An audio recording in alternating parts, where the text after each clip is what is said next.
There's far too many women out there who are a lot older than me, but have got a lot of triggers, a lot of traumas from their past, that they are just set in this really fixed way. And I want to help. I want to help as many people just become the best version of themselves. That's really the aim, isn't it? I'm here with Charanjit. Like, I'm going to call you Fitness because that's what I know you as, been like Charanjit Fitness. I think I saw your story and I saw a little bit about it. I won't deny, I did see that you're able-bodied or disabled, Yep. different as well. And that kind of caught my attention because I sat here and I'll just tell a bit myself. I've had 2 toes amputated. And for me, one of the hardest things is even just walking at the moment, right? It causes so many problems long term. I'm diabetic and it causes ongoing problems. So I sat there and I think of myself, I create a lot of excuses. Yeah. And when I came across your page, I'm like, this is a person that has all the excuses. You've probably got, and I looked into your story, you've got all the excuses, yet you seem to be so positive and so radiant, right? And that really stuck out to me. And I thought, let's have a conversation, let's bring you in. And thanks a lot for coming down to Lyca as well. I'll show you the beautiful balcony later on as well. But, and I thought that was quite amazing. So I just wanted to know a little bit about your story. We had a little discussion about, are we going to talk about the story or what's happened from a young age? And I think it's only right, because there's probably new people listening or watching that don't know the story. But if you can just run through what happened. So you were born? Yes. So that's actually one of the common questions I get. People ask me, like, was you born with it, or did something happen afterwards? But for me, so my disability, it was from birth. So my parents, they never knew, they never obviously expected it. They didn't have a scan. Yeah. So it's a big shock to the system, and things have changed. Like now with social media, and even like with my account, I put myself out there on purpose. But if you rewind like over 35 years ago, disabilities and things like that, especially in our Asian culture, they weren't really talked about. It's a dirty little secret.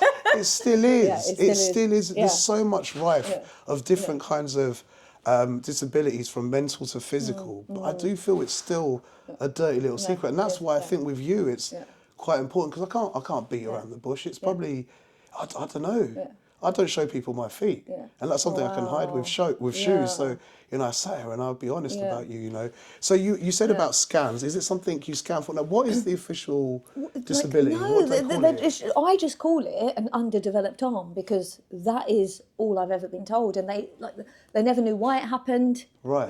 What the cause was. Is it hereditary? Like, we don't really know much about it, to be fair. Is it common? There's one other person in my extended family who has the same condition. Okay. That's it. When I was at school, I was the only one. I don't really see anyone, like day-to-day life with the same sort of disability as me. So, growing up, I was like the only one.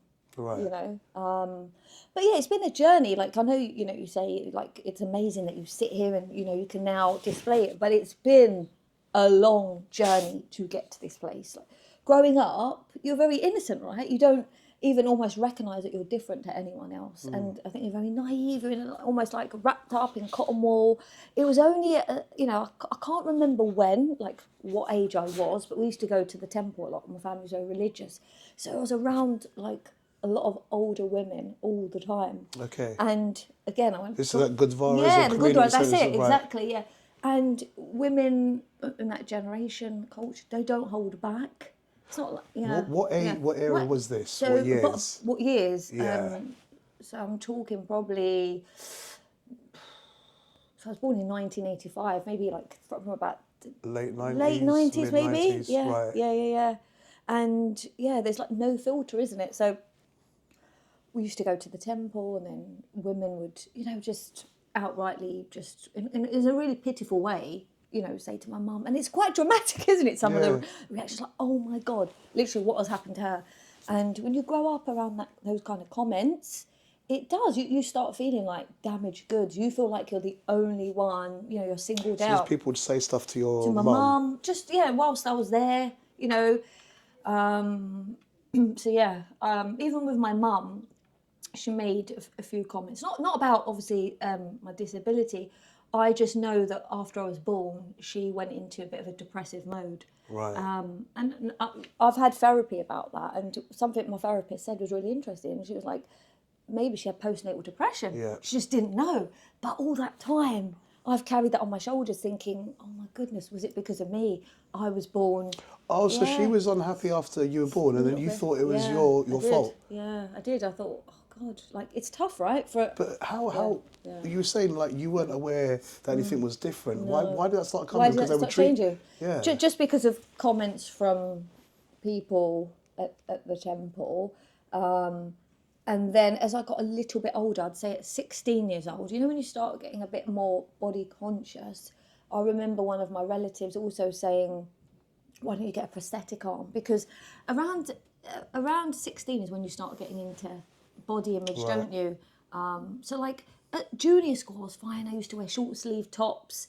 I would say the change really took place just before I started secondary school. So that's when I first started noticing, like, I wanted to start covering up. Oh. I sort of stopped wearing, when I was younger, I used to wear, you know, whatever I wanted to, like really nice clothes. Yeah. And it didn't bother me. But I think as soon as you get to that age where, you know, you get attracted to the opposite sex and you start being really conscious about the way you look. Yeah, you're trying to impress someone. You're trying to impress You're someone. peacocking, yeah. That is when that's when the change slowly started. So it's kind of putting yourself out for judgment. Yeah. Because I think what happened is the years of judgment built up, right?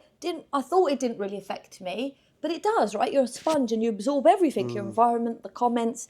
And then when I got to that age of, like I said, just before I was going to secondary school, maybe it just all suddenly started impacting me at once.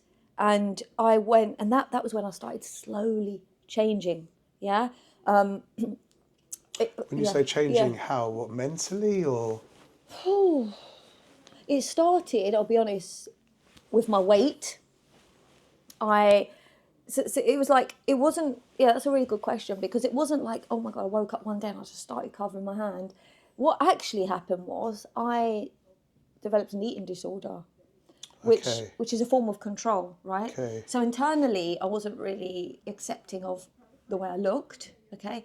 But rather than take action on that front on, one of my relatives made a comment about my weight, because I wouldn't say I was ever big, but... It's around 16? Yeah, So this is nothing to do with the disability? Nothing to do with my disability now. It was more to do with my weight. My relative said, you know, you're getting a little bit on the bigger side. Damn aunties, man. Yeah, and that comment was what triggered me to then want to lose weight, right? So fast forward that episode, I started developing a really unhealthy relationship with food. I didn't realise that was a form of control. So with eating disorders, people think, oh, you know, you're just obsessed with wanting to be skinny. There's always like a deeper reasoning behind it. And all these realisations come about afterwards, right? So what was going on at that period was that I was clearly unhappy with the way, you know, I was born, had no control over that. So subconsciously I thought, what else can I control? Okay, that paired with the fact that my family you know, wanted me to have an arranged marriage. So all my cousins, they were having arranged marriages. So you started feeling different at 16, and when was the talk of marriage started happening? So this went on for quite a few years. Probably, like, it's drummed into, isn't it? As you know, An Asian person, it is. You know, you see other family members having arranged marriages. You know that is what is going to be. Was it lined fully up arranged, or was it like an introduction? Introduction. Let's just say, you know, my mum had an arranged marriage, but then the next generation is more of an introduction, isn't like, it? This is suitable person, or someone, And I just knew my mum was always worried about my sister first getting married. You know, I felt that pressure, and I knew that, oh my God, I'm going to be next after my sister. Right. And just like I said, seeing my families, they all had, you know, it was quite easy for them to get potential suitors coming to them. You know, like loads of what we call rishte coming to them. Yeah. But I knew my mum was worried about what was going to happen to me. So then you take upon that worry Were on your you shoulders. worried, or was always your mum that was worried? This is a really good question. Because a lot of the time you seem like it's an impartiation or a thought process of what other people are putting onto you. That's a good question. Like adult me would say now, I don't think I ever was. I don't think it, because I've now come back and done a 360, right? Yeah. And then we'll talk about that afterwards. But I actually believe it wasn't me. You know, Right. I think deep down, I've always been a person who's really quite strong-minded. You know, but it was all the external pressure that imposed those judgments. They become like, it blurs, doesn't it? And then you think it's your opinion. Yeah. But no, I think yeah. I think we'll come away a little Yeah. bit from the external pressure at the moment, Yeah. because I think in the area with Asian people, it's Yeah. quite easy to always sit there and think they're all going to say, like, Asian people always have something to say. And I say Asian, maybe everyone does. Yeah. I just know more Asian people generally that say things about their lives. I'm interested to see when you were younger at school, was it hard? Like, man, I don't know. I remember I went to a boys' school, shout out Ilford County High. But like the amount of bullying that used to happen over, like, I remember one boy, I think his mum remarried and his surname changed. The amount of bullying and stuff that used to happen. What was school like for you? Touch wood, I was fine. And you grew up in a quite predominantly white area. Honestly, I was so blessed. I saw lots of people getting bullied about different, facial appearances. I was so blessed that at school was my safe place. I never had anyone bully me, and that's really lucky, because I would have had a very different path if that had happened. Yeah. But like, how was it different? This is all I know. So for me, it's really difficult to know if day-to-day life, how difficult it is, because when you're born with something, that's all you know, isn't it? Yeah. So I just get by life doing or navigating it the best I can without knowing like how difficult my life actually is. I've started to realise it a bit more now, because I actually stop and think actually just be a bit kinder to yourself, because doing this task does actually take you a lot longer. Yeah, of course. So now I've started to realise it a lot more. Like today, before coming, I had to do all these buttons up. Right. And I forget, don't I? I forget, because I'm always in a rush, and then I don't factor in that time. Or even if I wanted to wear a necklace today, I didn't. But there's just little things that I just cannot still do, right? Damn. That puts a lot into perspective right there as well. Yeah. I would have never thought, no one ever think like those kind of things. Yeah. But you obviously, when you were younger, you were just learning these skills as you went along. Yeah. And finding my own way of doing it. Like even tying your shoelaces, tying your hair up. I just found ways of doing it. Yeah. I'm so impressed. Yeah. Thank you. I kind of want to see how you tie a shoelace. That'd be another level. I do. I think it's quite fascinating how I can tie a shoelace. I don't know. Maybe we'll do a little cut scene or something. Actually, cuts a. Yeah. If you're alright even with cutting that. things. Like I don't know. It could be cutting onions or just little things. You just do find certain things I can't do. I can't open like cans of things. Like the tin opener. Yeah. But then nowadays you get alternatives, don't you? But it's just. Yeah, it's just finding an alternative. That's mad. Even like the ring pull ones as well. I think so. My mother, she'd had 3 strokes, so she was paralysed on one side. And I remember just watching her, like the little gadgets. We had to go cutting onions, opening cans, a one-touch opener and stuff. All these things were different. Yeah. She had to put. She used to give herself insulin. Doing that with one hand. Oh wow. It's like it's different. Yeah. It's different. And I suppose I've just completely. We're sitting there trying to look at the bigger picture, but sometimes the most simplest tasks. Like the smallest tasks. Was that frustrating, or you just dealt with it? There probably was a lot of frustration. Like even now there is a little bit, isn't it? Because even when I used to work in the office, just carrying files, I used to be a lawyer. Everything does just pile up, doesn't it? And I guess I don't realise it, but everything amounts to extra time, and time is precious, isn't it? So there probably is that little bit of element of frustration, but I guess I will never fully know. How was your mentality then when you were younger? You were just okay with it? Very strong-minded. Because, and that stems back from the fact that where I thought my mum wasn't... I just didn't want to be a burden. I think that was it. I don't know why. From a very young age, it's a big word, burden. Yeah, I know. I just... Why did you feel like a burden? I just didn't want to be a burden. I know I wasn't a burden, but I never wanted anyone to think I was a burden, Because I already knew I was different. I already knew the stresses that my mum and dad already probably had. I just didn't want to add to it. It's not a bad thing, because I think that's why I am the way I am now, If you take that kind of mindset on at a young age, and I've always had that, it's quite a strong mindset, isn't it? I feel. I mean, I think it's been pretty impressive, to be honest. I mean, for someone who thinks they're a burden, became a lawyer, that's another level. Mum's not with us anymore as well. I rest in peace to Mum as well. Must have been quite hard for her, I think, in that era. My mum was quite dramatic, and I don't mean to impart anything on your mum, but there's little things I think my hair on my eyebrow turned white when I was about 16, over 48 hours. And you know, she would sit there and she'd always find some way of blaming herself for things that are going wrong with me. And they're like, you know, I think in that era they're quite dramatic. At that as well. How was your mum with the whole situation? Like you said, after you're born, she went through postnatal depression. But eventually, how did it come through? Then she was fine. Like, my mum was my security blanket. She was the one. I think we had this bond that only me and her would ever understand, right? She gave birth to me, and I felt like there was an element of she was with me in the whole journey. Like, no one else could probably understand how I felt. There was no judgment from my mum.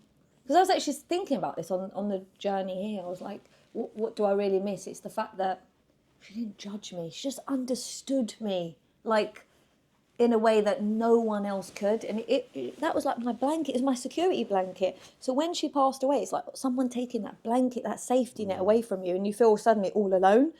Yeah, I just felt suddenly like just alone on the journey. With that and stuff as well. How was Dad in this whole situation? Since my mum, what in terms of my disability? Your disability as well. It's strange because I don't remember him playing a big part in it, or his comments, or I really don't. I'm Daddy's girl. He's always loved me. He's always treated me incredibly well. I've got a really good bond with him. But in terms of my disability, I don't really remember. He's not that emotional. Men are not, are they, as vocal, are they? Yeah, especially in those areas. Yes. Me, I'm moany as hell now. I'm joking. But yeah, that's all right. Dad's around still at the moment and stuff as well. Yeah, he is. All right, so then you went through school. You were talking about marriage, rishta, coming through. What was that? Was that quite daunting? It was really daunting because in the end it got to that point where my mum was like, we'll consider someone from India. That was the route that, you know, we were going to go down. And I was hell-bent on that and not happy, not because I've got anything against, you know, those kind of scenarios, but it just wasn't for me. Back then it was a threat, innit? If you're not doing well at school, you're going off to India. You know, if you don't sort yourself out when you're getting married to a girl from India. It was crazy. It was a threat. I don't think it's a bad thing now. There's so many people that are good, but so they were looking for someone from India. It was going down. And what was the reasons of that? Just because it's a ticking time bomb, isn't it?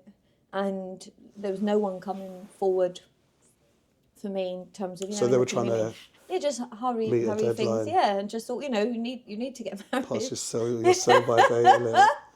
Yeah. That's crazy. And what age was this? Were you still suffering through the eating disorder at this time? That finished, I can't remember. It didn't go on for too long, thankfully. But then the next stage was so it went from the eating disorder, recovered, but then I started covering up my arm. That was the next phase of my life, just wearing long sleeve tops, jumpers, hiding, even in summer, thick jumpers, just putting myself through hell, really, because I just didn't like people staring at me. You know, because you know, when you start going to work and you're on the trains and you're in public transport, and I was like, it was just overwhelming. So then I started wearing a prosthetic hand, which is a really heavy rubber hand. And the thing with that was, it was a nightmare, because I just remember I used to get, and I think I've still got a mark, because you put it on your elbow, and it's really heavy, and I've only got this part of my hand to rest it on.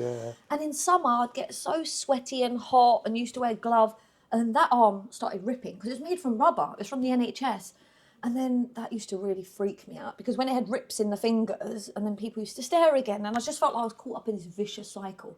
I'm trying to fit in, people not staring. Then I used to wear this rubber hand, people still staring. I think on the trains a lot, I used to get it so much. And people used to say, oh, have you burnt your hand? What's happened? So people would still ask. And then I was like, this is so annoying. Like, I'm still getting a lot of attention and I'm still not, you know, that was the next journey. But then I become so dependent on that hand.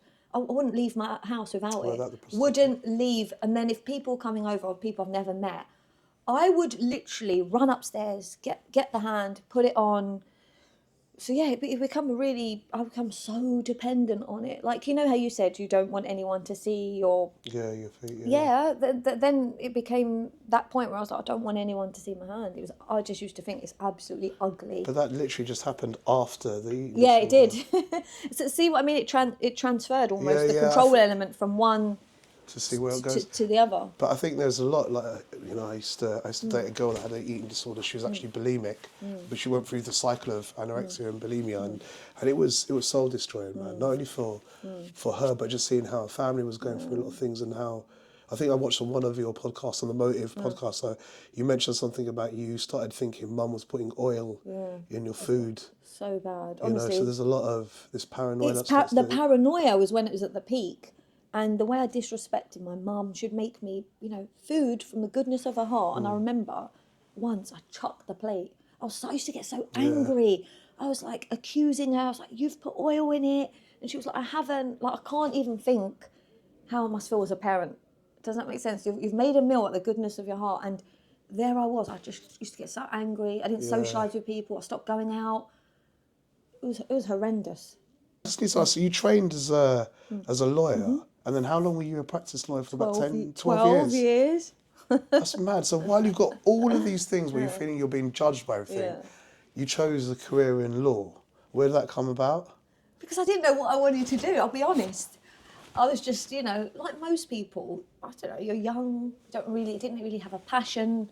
Other people in the family were lawyers, and I thought, this sounds pretty good, you know, in terms of tick box, lawyer, this might help, you know, with getting rich there. So I just fell into law. Right. That was literally it. I always knew I liked helping people. So, yeah, I qualified as a lawyer, did it for 12 years. There was parts of it I really loved. But then it just never used to fulfill me. And it got to a point where I was like, I didn't wake up thinking, I love doing this. And after my mum passed away, I think that was the turning point for me. It's like, I need to wake up and love it. I need to love every day. I need to appreciate my life.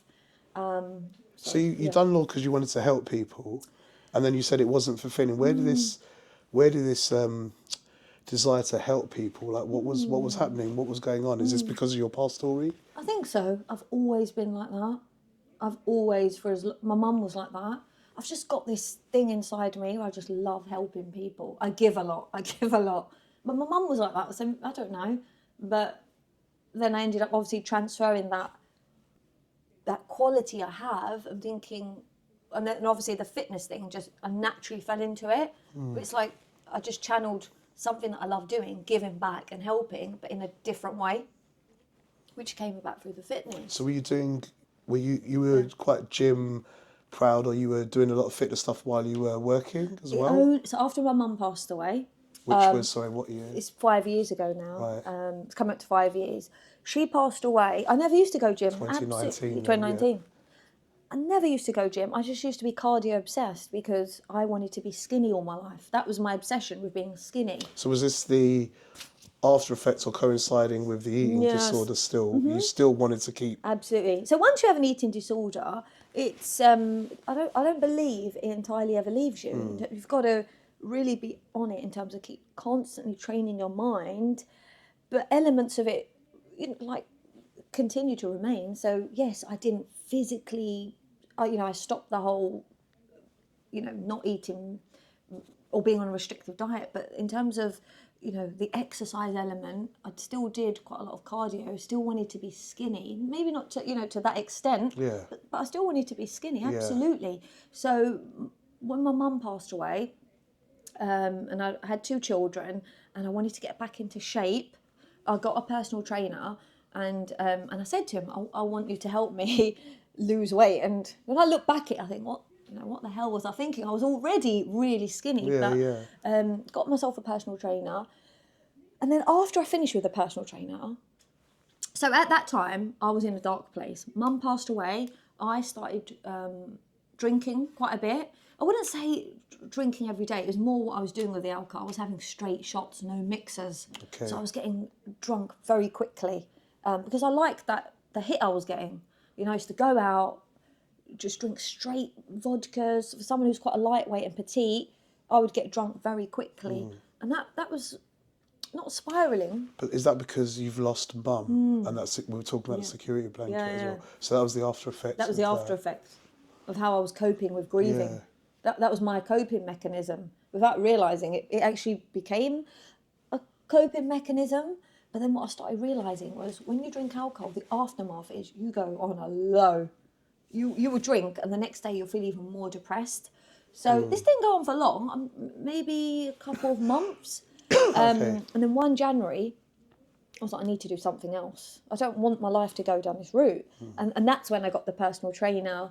I thought, let me focus on my weight.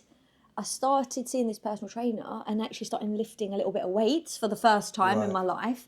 And I realised so quickly that mentally I was benefiting so much. So a personal trainer is not just exercising, isn't just about your physical health. What I realised is my mental health is improving so much. And when I used to meet my personal trainer, we used to talk.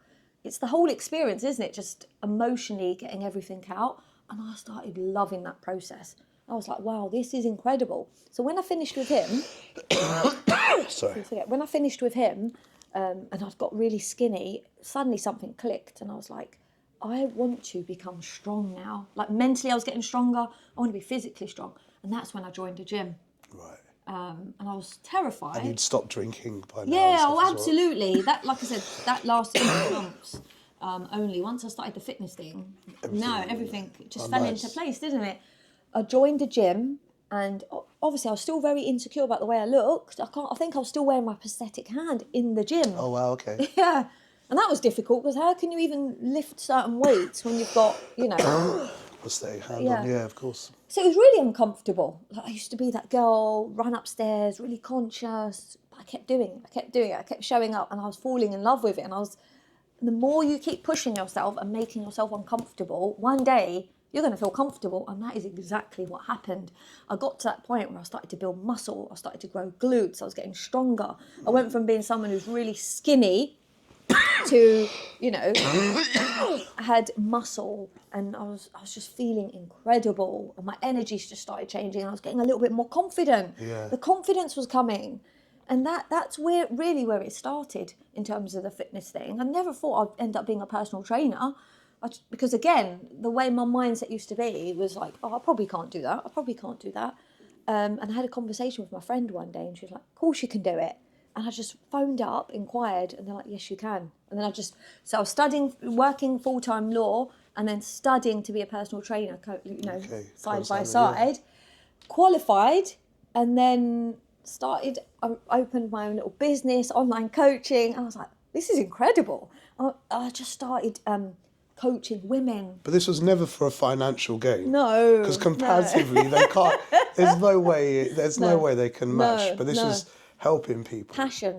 It was like I wake up and I was loving this. I do my, wasn't even 9 to 5. Do my work during my hours doing the legal stuff, and I was like, I'm so excited to do this other stuff. Yeah. And then I just took one day. I just thought I'm gonna transition. But last year I was like, I'm gonna go full time. I need to ask you why. Like why did you want to give up the law and go into fitness full time? I just think you live once.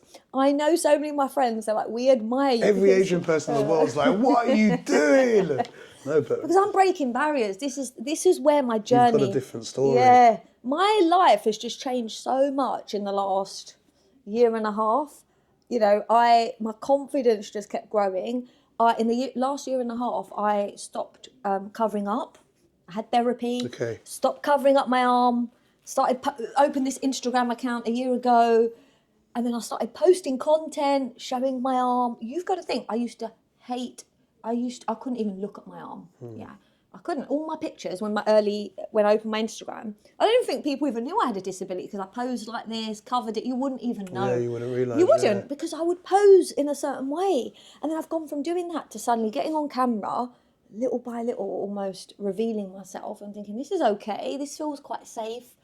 To the point where then I started going into the gym last year wearing cut sleeve tops, short sleeve tops. Now, So now everyone at the gym there can see it as well. yeah, that has been my growth journey. It's about self-acceptance, self-love, and accepting myself to the point where I am now is like completely different, right? Yeah, of course.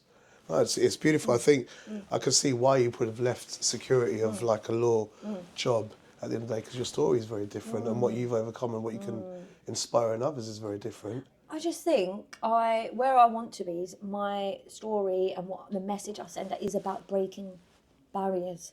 and you should do what you want to do and what makes you feel free and liberated, and as opposed to doing things just for other people, right? And yes, being a lawyer is, it's a great comfortable salary, but is that fulfilling? Is that what gets you up? Is that what makes you happy in life? And like I said, after my mum passed away, I always think, I don't know. You don't know, do you? Every day, it's not a given, is it? So I need to make sure that what I do is fulfilling. Yeah, of course. So what's the situation now? Because you're, as well as fitness coach, you're actually a motivational coach as well. Because I can feel like there's probably a lot of people that have questions. That are people open to message you and talk? Are you quite open? How does it work? How do they get in touch with you? Oh, so a lot of people, and this is the best bit on my Instagram, so many people will message me just sharing their stories. A lot of people, women that, going through cancer, treatment, men, even men, like, open up to me. I think a man quite a while ago, he had a disability as well, and he was like, your story really resonates with me, but I'm not in that place. A mum reached out to me a little while ago saying her daughter covers her arm, and I gave her a little bit of advice. I was like, don't mollycoddle her, and Sorry. Don't mollycoddle her. yeah, just because I felt my parents were so good to me. Whenever I used to say, I want to wear a long sleeve top, Mum, get me a long sleeve top, find it, I don't care, she would do it, which was great, but sometimes that sort of feeds the habit, if you see what I mean. Sometimes you need someone to say, no, Stand straight, this stand is straight, you. this is you. So I gave that lady that bit of advice, and then she thanked me afterwards, saying I had a talk with my daughter who used to cover up. Or, I don't know, I get a lot of messages. I love it. Honestly, talking to people, I'm always open in my DMs to anyone that wants to message me and just shares their story. That's beautiful. I actually had a message when I mentioned I was talking to you from a young lad. I won't say his name or anything. Now, he's got a birthmark on his face, and his parents want him to get an operation to cover it with a skin graft, but he's not too convinced if it's the right thing to do. What would you say if someone messaged you something like that? Because the parents are more worried about him being bullied at school, but he's okay with it. That's really, that touches, I can feel that, right? Because, I'm a parent, and I understand that protective mode that kicks in, right? You never want your child to be bullied, isn't it? Yeah, of course. Or looked at different. No, because even my children are really protective over me. And I used to Right. pick them up from school, that, Mum, cover your arm. Right? This was And it's going on just, for it's ages. from love, isn't it? It's not, And that took me a while to understand that. I'm like, why are you, And then I remember speaking on my Instagram, I was like, I don't know what to do. I was in a dilemma. I'm on this growth journey, but my children are, really worried. They don't want to get bullied. I don't want them to get bullied. But going back to that, the boy that reached out, I think I would say to him, he needs to follow his heart. He needs to do what feels right for him and stand up. And not in a really, confrontational way to his parents. Just sit them down and explain to them, look, Mum, Dad, I understand exactly where you're coming from, but I've got this, I think if they hear him say that he's really confident in his skin and he accepts it, that takes away the pressure from the parents, and I think they would relax. Of course they would. I think with me, my parents encouraged me to wear the prosthetic arm because probably they thought that, my self-esteem was really low. But if I probably stood up and said, do you know what? I don't need it. Like I don't need it now. No one's going to tell you to do something, are they? So I think that's incredible that boy is so confident, isn't it? And accept, because to me it sounds like he really does accept himself and he's okay with it. And if you give off that energy to people that you're okay with it, people might make comments, but it will slow down. Because, like now, because I'm so okay with my arm, before, when I used to see people look at me, just because of the state of mind I was in, I used to get really paranoid and I think, are they thinking it's ugly? Now when I see people look at me, because my mindset's changed, I'm like, they're looking at me because maybe I've inspired them. Maybe they're thinking, wow, how is she lifting that weight? Or how is she doing, something like that. So I think the energy you give off does make a difference to how people respond and react to you. Yeah, I think when there's a lot as well, I think it's interest, or people are kind of, they've not seen it and they're curious as well. And I think, it is your mindset as well. So what kind of things made you accept you? What would you say are 3 pivotal things in your life that have made you accept you? Because we're in a world, like, it's so hard in social media. I've got to be, even me, I've dyed my beard, all of this stuff just to try and be cool. What made me, what 3, I do think my mum passing away played a big part in my self-acceptance, because when she passed away, that pressure that I put on myself, it just went. it just went. It's like I could breathe a little bit. It's like, oh, there's no pressure to, and that's when I took my time to just get to know myself, you know. And then I had the therapy, and also realizing that I think it's a bit tragic, isn't it, that my mum never got to see my growth, you know. But I know she, like, obviously I believe in all that. She's watching me now, but that plays a big part in it for me. It's like, oh, and me becoming that parent, right? I would never want my child to like cover up. So I think that sort of part of my journey did play a big part in accepting myself. What else really helped? I think it does come down to the fact that deep down, I was born as someone who probably did have a lot of self-love. And that's a really interesting thing you said to me earlier. Was it your opinion of yourself or others? And I think deep down there was always that little girl who loved herself, believed in herself, was quite driven, quite strong-minded, knew where she wanted to be in life, but let all the external things sort of hold her back. Well, I think that's philosophy of life. I think we learn how to hate ourselves, not how to love ourselves. And we just need to forget all of that because, you know, through the world. And that's why it's interesting you say about mum passing. You know, to sound really cheesy, but to quote Superman, the father becomes the son becomes the father. There's an element of when your blanket's taken away and all decisions and everything is you. You are now the head of all your decisions. None of your decisions can be because of someone else.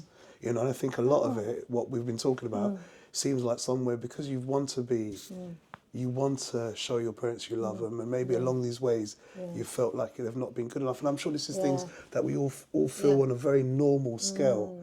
You know, half of my male friends have got father issues; they're not good enough in their dad's eyes and stuff as well. So I think that was quite interesting what you said about there. And then with the fitness, now I need to talk about fitness. It's something that I've always thought in my life. Everyone says it will change your life.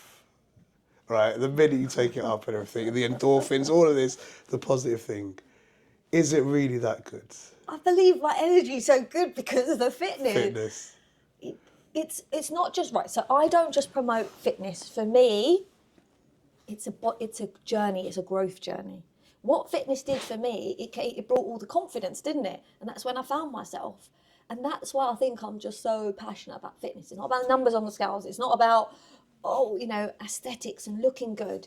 Fitness changed my life in the sense that I started, when you treat yourself, your body like a temple, then, I don't know, that's where my confidence started. And that's why when women join my program, the journey is about getting them from someone who's, you know, a lot of the women that join the program are Asians, or they don't love themselves, they lack body confidence. And I take them on that journey through fitness to just loving themselves and building that confidence. And that's why I think fitness does so much more for you. Mental state, I wake up with really good energy. It is the endorphins, isn't it?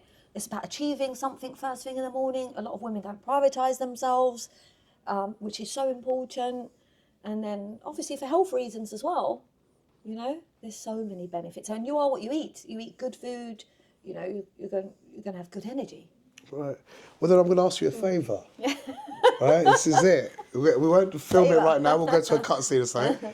I do the breakfast show here, and most of our songs are about 3 minutes in length, right? An average 3 minutes.